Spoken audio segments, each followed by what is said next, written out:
Alors aujourd'hui, on avait envie de présenter la collection en prenant vraiment le temps.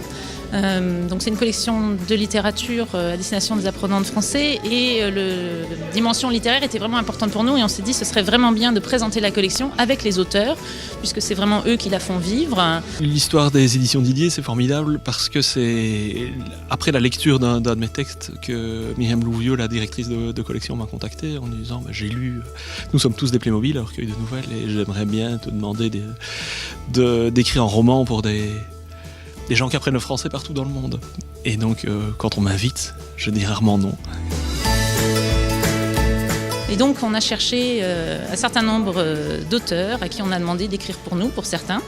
On leur a pas donné de thème. L'idée, c'était justement, on veut des textes authentiques, c'est-à-dire on veut vraiment des œuvres littéraires. Donc ça, ils étaient vraiment libres. En revanche, on a donné des consignes aux auteurs en termes de niveau de langue, pour qu'ils se rendent bien compte à quel public ils s'adressent. Pour moi, c'était vraiment très intéressant parce que j'aime beaucoup écrire avec des contraintes. Donc j'ai l'habitude de me fixer des contraintes quand j'écris par moi-même. Donc là, d'en avoir donné de l'extérieur, c'était intéressant. Et je trouvais ça vraiment passionnant d'essayer de garder ma propre voix et ma propre langue tout en faisant des phrases courtes, un vocabulaire, en choisissant un vocabulaire accessible. Donc c'était vraiment riche comme travail.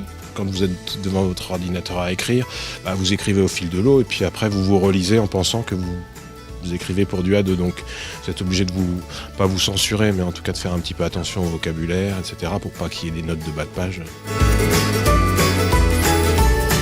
On a une grande diversité et ça c'est vraiment quelque chose dont on est très heureux.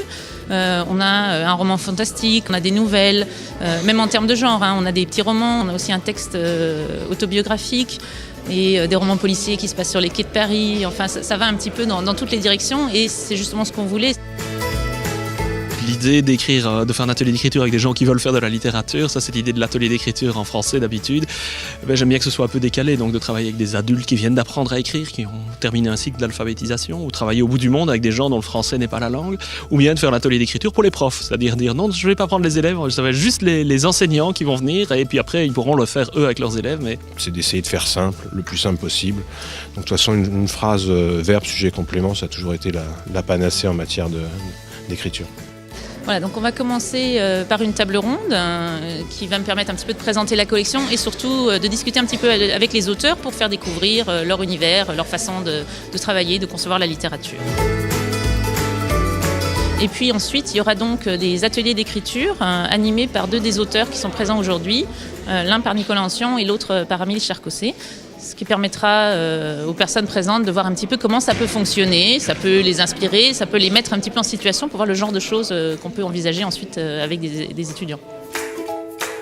Je trouve ça très intéressant de permettre aux enseignants de se former, de rencontrer les auteurs, de pouvoir poser des questions sur l'objectif de telle ou telle chose et comprendre ce qui a sous-tendu la création de telle nouvelle méthode ou de telle approche. Je crois que ça nous permet de les utiliser au mieux. Avec Didier, c'est une méthode complète parce qu'il y a un peu de tout.